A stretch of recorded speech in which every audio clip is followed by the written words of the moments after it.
Buenos días y bienvenidos a mundodesconocido.es. El programa que traemos hoy es un poco distinto, un tanto peculiar. Es un programa en el que vamos a hablar de pequeños países, muy pequeños, micropaíses, de los que posiblemente usted no haya oído ni hablar, y cómo utilizan una forma de corrupción internacional que les permite subsistir y obtener pingües beneficios. Esos micropaíses, por supuesto, no tienen industria y el turismo no es muy grande, porque prácticamente son desconocidos, o acceder a su ubicación es muy complicado. En esos países, la dictadura, por lo general, existe camuflada como repúblicas, camuflada como, dictaduras directamente, o camufladas como monarquías soberanas que controlan ese pequeño territorio. En aquellos sitios no vive mucha gente, desde sitios en los cuales viven 1000 personas, imaginaos qué nación, hasta otras en las cuales como mucho viven unas 50.000. Pero vamos con la lista. Vamos a hablar de ellos y de cómo consiguen subsistir y mejorar su Producto Interior Bruto. Uno de ellos es un país del que habréis oído hablar muchísimo. Se llama San Cristóbal y Nieves. ¿Quién no ha oído hablar de San Cristóbal y Nieves? Yo personalmente no. Bueno, pues este país tiene 48.000 habitantes y su principal industria era la azucarera. Lo cierto es que no les iba muy bien. Hasta que San Cristóbal y Nieves, en el año 2006, decidió vender pasaportes. Vender la nacionalidad. Si usted quiere ser de San Cristóbal y Nieves, tiene que pagar. Si pagas, te haces del país. Evidentemente había mucha gente con mucho dinero que quería perder su nacionalidad original debido a problemas legales, problemas fiscales o problemas de otra índole. Y pagaban ese dinero, que era ni más ni menos que una inversión de $250.000 en la isla, en San Cristóbal y Nieves, o una inversión de $400.000 en bienes raíces. En el momento que hacías eso, sin pisar la isla, te daban la nacionalidad y el pasaporte de aquel país. Recientemente, y en el año 2013, han endurecido las leyes para poderte hacer de ese país. Y al parecer lo que tienes que hacer para poder ser de ese pequeño atolón es permanecer 5 días en él. Tú vas allí, inviertes los $250.000 o compras $400.000 en vivienda o en terrenos o en lo que quieras y por supuesto permaneces 5 días, que antes no hacía ni falta, y te dan la nacionalidad.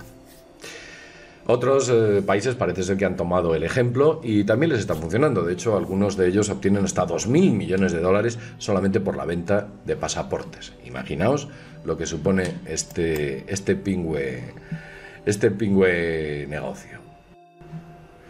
Existen países que al final han tenido que tomar la decisión también de vender pasaportes. Lo que pasa que en este caso no venden pasaportes a los ricos, venden pasaportes a los pobres. Os contaré concretamente qué es o cómo lo hacen. Me estoy refiriendo a las Comoras. Las Comoras son una serie de pequeñas islas situadas en África. Y las Comoras decidió cobrar por ofrecer nacionalidades a cambio de, liberar a ciertos países de una serie de personas incómodas que no tenían ningún tipo de nacionalidad. Países en los cuales vivían beduinos que históricamente se habían mantenido en aquellas tierras y no eran de ningún país, sencillamente estaban allí desde siempre y no se les otorgaba la nacionalidad kuwaití o la nacionalidad de los Emiratos Árabes Unidos hasta que estos países decidieron pagar $200 millones a las Comoras para que entregasen nacionalidades y pasaportes a estos beduinos que habitaban por allí.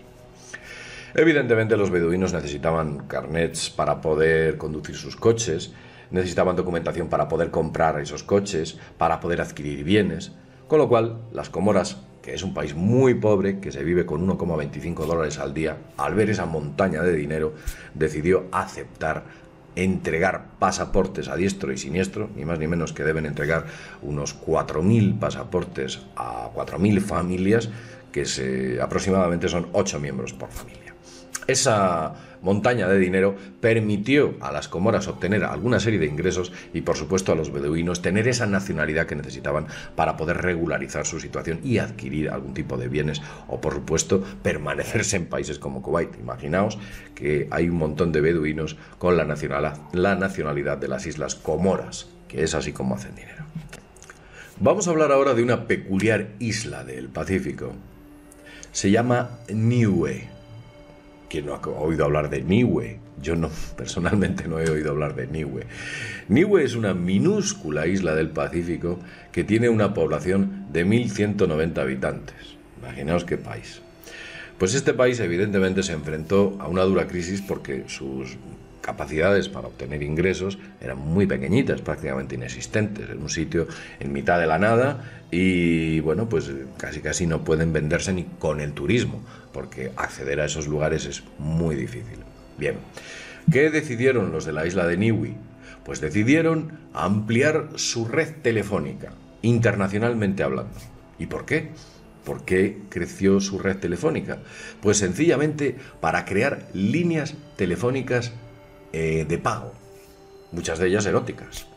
Esas líneas telefónicas lo que hacían era constantemente llamar a muchos países intentando obtener, digamos que esas llamadas por dinero, que son fácilmente identificables. En España hubo un boom de los famosos números 900 y pico, con los cuales se obtenían pingües beneficios a algunas personas o algunas empresas. Pues eso lo hizo Niue, pero en plan brutal, lo hizo de manera exagerada.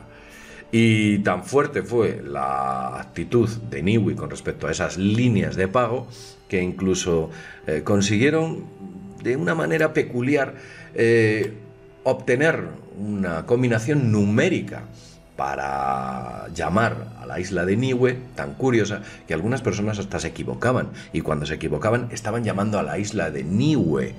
Algo que esas equivocaciones les llevó incluso a que algunas personas se gastasen hasta $3.700 en llamadas a esa isla sin saberlo.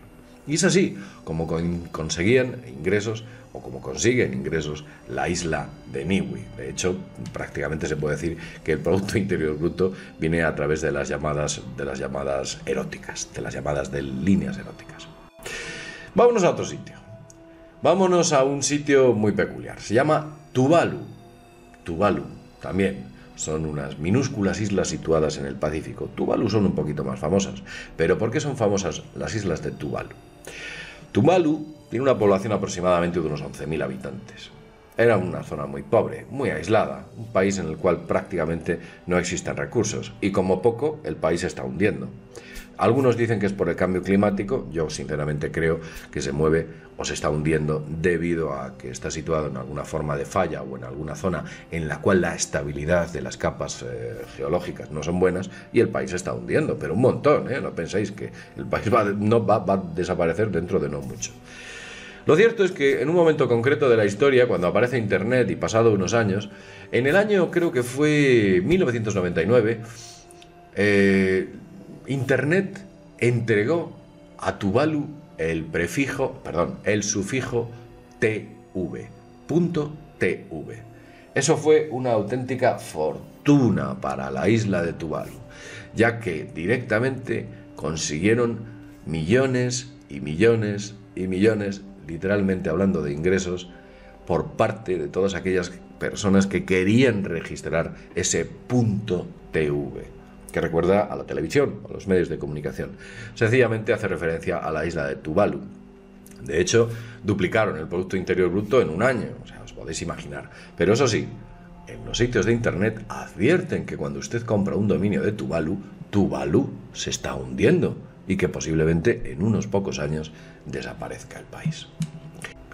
Vamos a hablar ahora de otro sitio, una isla diminuta, pequeñita, que existe en mitad del Pacífico, perdido en la nada. Su nombre es Nauru.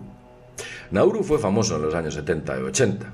Era el país donde estaba la gente más rica del mundo. La renta per cápita más alta del planeta estaba en la década de los 70 y 80, ubicada en Nauru. Nauru comenzó a exportar fosfatos en aquella época. Fosfatos a aburrir. Se hizo con una auténtica riqueza enorme. Allí todos eran ricos. Los Ferraris, los Lamborghini, coches de alta gama se veían constantemente por la minúscula carretera, única carretera asfaltada que había en Nauru. Imaginaos, que prácticamente no los podían conducir y sin embargo los tenían. De hecho, por entonces, el jefe de la policía de Nauru tenía un Lamborghini amarillo.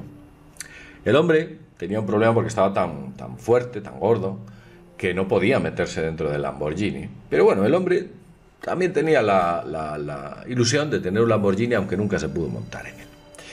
La gente de Nauru era muy rica, pero sabía que el fosfato se acabaría tarde o temprano. Entonces decidieron apostar por una especie de concierto, macroconcierto a nivel anual.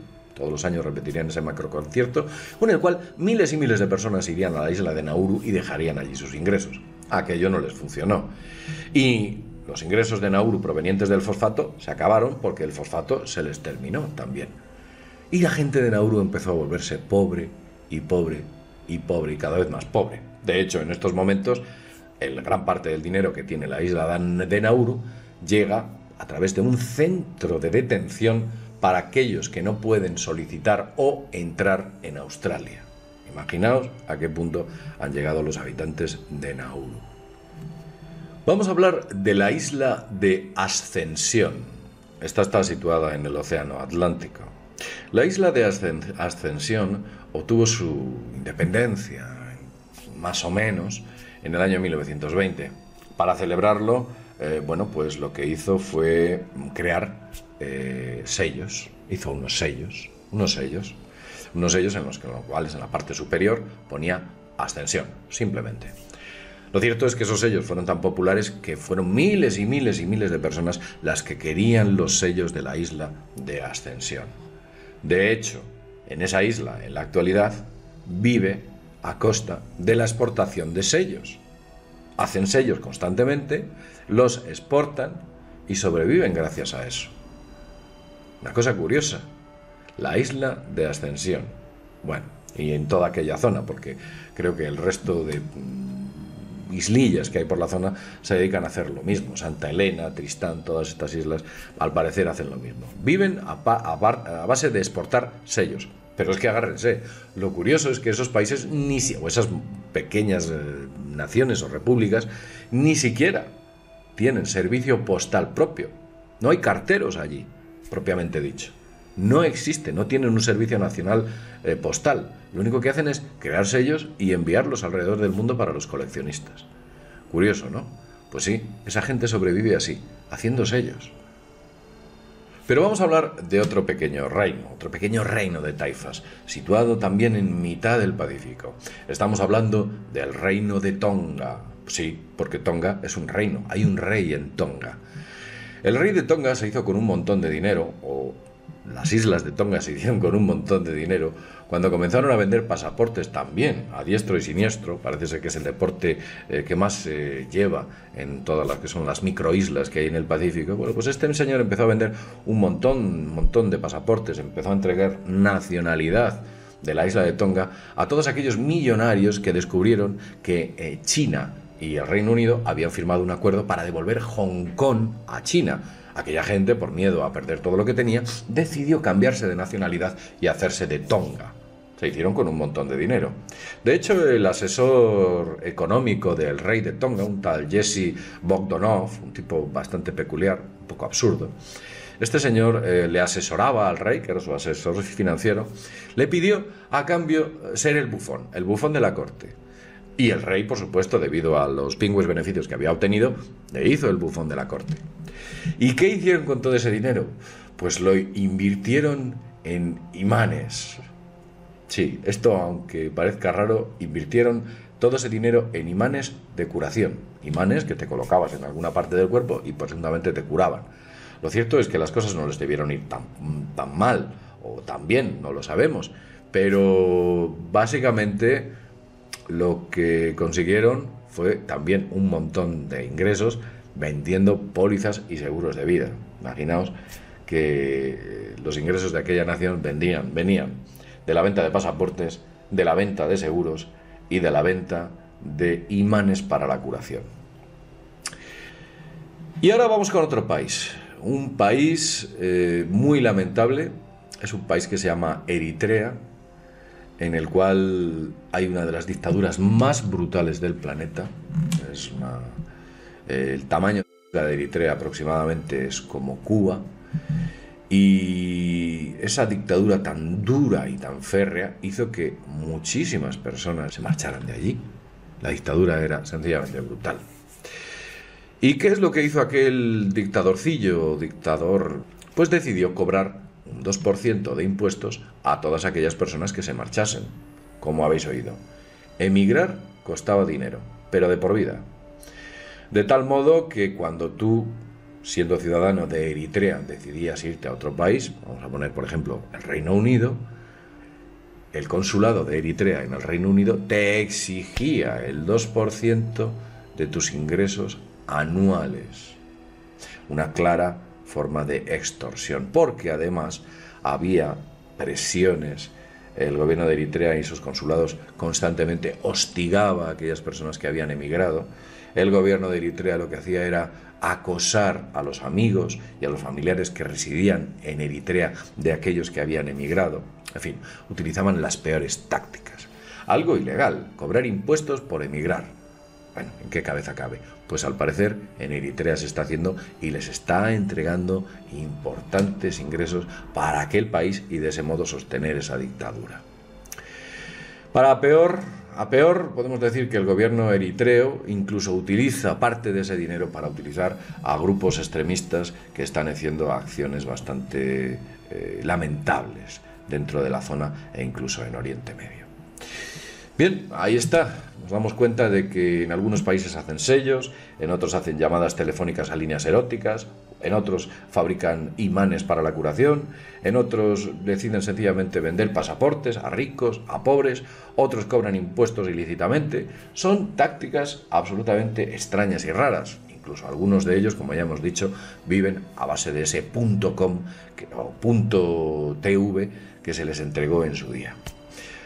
Lícito, no lícito, cada uno evidentemente utiliza las técnicas y los recursos que tiene a su alcance para poder sobrevivir. Desde su punto de vista es perfectamente lícito. Tal vez desde nuestro punto de vista occidental las cosas no sean tan lícitas, sean más bien ilícitas. Pero bien, esto es lo que hay y vemos como esa forma de corrupción que existen en grandes países, quizás a otros niveles y de otro tamaño, se estén produciendo en otros países no tan pequeños.